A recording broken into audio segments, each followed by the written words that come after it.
एक समय स्वर्गलोक में सबसे बड़ा कौन के प्रश्न पर 9 ग्रहों में वाद विवाद हो गया। विवाद इतना बढ़ा कि परस्पर भयंकर युद्ध की स्थिति बन गई। निर्णय के लिए सभी देवता देवराज इंद्र के पास पहुंचे और बोले, हे देवराज, आपको निर्णय करना होगा कि हम में से सबसे बड़ा कौन है। देवताओं का प्रश्न सुनकर देवराज इंद्र उलझन में पड़ गए। इंद्र बोले, मैं इस प्रश्न का उत्तर देने में असमर्थ हूँ। हम सभी पृथ्वीलोक में उज्जैनी नगरी में राजा विक्रमादित्य के पास चलते हैं। देवराज इंद्र सहित सभी ग्रह देवता उज्जैनी नगरी पहुंचे। महल में पहुंचकर जब देवताओं ने उनसे अपना प्रश्न पूछा तो राजा विक्रमादित्य भी कुछ देर के लिए परेशान हो उठे, क्योंकि सभी देवता अपनी अपनी शक्तियों के कारण महान थे। किसी को भी छोटा या बड़ा कह देने से उनके क्रोध के प्रकोप से भयंकर हानि पहुंच सकती थी। अचानक राजा विक्रमादित्य को एक उपाय सूझा और उन्होंने विभिन्न धातुओं स्वर्ण, रजत, चांदी, कांसा, ताम्र, तांबा, सीसा, रांगा, जस्ता, अभ्रक व लोहे के 9 आसन बनवाए।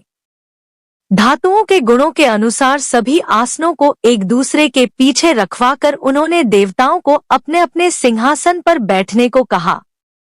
देवताओं के बैठने के बाद राजा विक्रमादित्य ने कहा, आपका निर्णय तो स्वयं हो गया। जो सबसे पहले सिंहासन पर विराजमान है वही सबसे बड़ा है। राजा विक्रमादित्य के निर्णय को सुनकर शनि देवता ने सबसे पीछे आसन पर बैठने के कारण अपने को छोटा जानकर क्रोधित होकर कहा, राजा विक्रमादित्य, तुमने मुझे सबसे पीछे बैठाकर मेरा अपमान किया है। तुम मेरी शक्तियों से परिचित नहीं हो। मैं तुम्हारा सर्वनाश कर दूंगा। शनि ने कहा, सूर्य एक राशि पर 1 महीने, चंद्रमा 2.25 दिन, मंगल 1.5 महीने, बुध और शुक्र 1 महीने, बृहस्पति 13 महीने रहते हैं, लेकिन मैं किसी राशि पर 7.5 वर्ष 7.5 तक रहता हूँ। बड़े बड़े देवताओं को मैंने अपने प्रकोप से पीड़ित किया है। राम को 7.5 के कारण ही वन में जाकर रहना पड़ा और रावण को 7.5 के कारण ही युद्ध में मृत्यु का शिकार बनना पड़ा।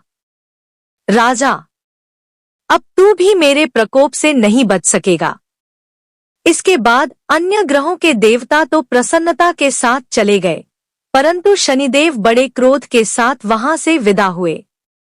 राजा विक्रमादित्य पहले की तरह ही न्याय करते रहे। उनके राज्य में सभी स्त्री पुरुष बहुत आनंद से जीवनयापन कर रहे थे। कुछ दिन ऐसे ही बीत गए। उधर शनि देवता अपने अपमान को भूले नहीं थे। विक्रमादित्य से बदला लेने के लिए एक दिन शनिदेव ने घोड़े के व्यापारी का रूप धारण किया और बहुत से घोड़ों के साथ उज्जैनी नगरी पहुंचे। राजा विक्रमादित्य ने राज्य में किसी घोड़े के व्यापारी के आने का समाचार सुना तो अपने अश्वपाल को कुछ घोड़े खरीदने के लिए भेजा। घोड़े बहुत कीमती थे। अश्वपाल ने जब वापस लौटकर इस संबंध में बताया तो राजा विक्रमादित्य ने स्वयं आकर एक सुंदर व शक्तिशाली घोड़े को पसंद किया। घोड़े की चाल देखने के लिए राजा उस घोड़े पर सवार हुए तो वह घोड़ा बिजली की गति से दौड़ पड़ा। तेजी से दौड़ता घोड़ा राजा को दूर एक जंगल में ले गया और फिर राजा को वहां गिराकर जंगल में कहीं गायब हो गया। राजा अपने नगर को लौटने के लिए जंगल में भटकने लगा, लेकिन उन्हें लौटने का कोई रास्ता नहीं मिला।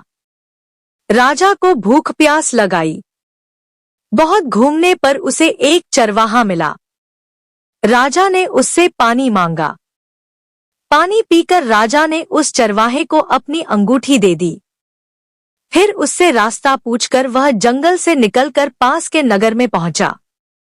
राजा ने एक सेठ की दुकान पर बैठकर कुछ देर आराम किया। उस सेठ ने राजा से बातचीत की तो राजा ने उसे बताया कि मैं उज्जैनी नगरी से आया हूँ। राजा के कुछ देर दुकान पर बैठने से सेठ जी की बहुत बिक्री हुई। सेठ ने राजा को बहुत भाग्यवान समझा और खुश होकर उसे अपने घर भोजन के लिए ले गया। सेठ के घर में सोने का एक हार खूंटी पर लटका हुआ था। राजा को उस कमरे में छोड़कर सेठ कुछ देर के लिए बाहर गया।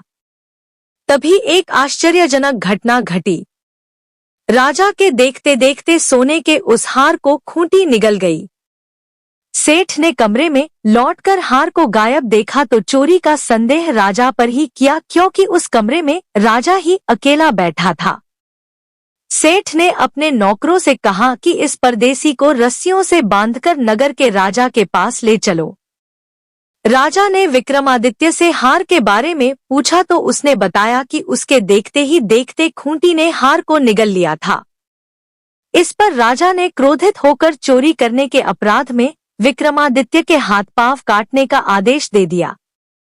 राजा विक्रमादित्य के हाथ पांव काटकर उसे नगर की सड़क पर छोड़ दिया गया। कुछ दिन बाद एक तेली उसे उठाकर अपने घर ले गया और उसे अपने कोल्हू पर बैठा दिया। राजा आवाज देकर बैलों को हाँकता रहता। इस तरह तेली का बैल चलता रहा और राजा को भोजन मिलता रहा। शनि के प्रकोप की 7.5 पूरी होने पर वर्षा ऋतु प्रारंभ हुई। राजा विक्रमादित्य एक रात मेघ मल्हार गा रहा था कि तभी नगर के राजा की लड़की राजकुमारी मोहिनी रथ पर सवार उस तेली के घर के पास से गुजरी। उसने मेघ मल्हार सुना तो उसे बहुत अच्छा लगा और दासी को भेजकर गाने वाले को बुला लाने को कहा। दासी ने लौटकर राजकुमारी को अपंग राजा के बारे में सब कुछ बता दिया। राजकुमारी उसके मेघ मल्हार से बहुत मोहित हुई। अतः उसने सब कुछ जानकर भी अपंग राजा से विवाह करने का निश्चय कर लिया।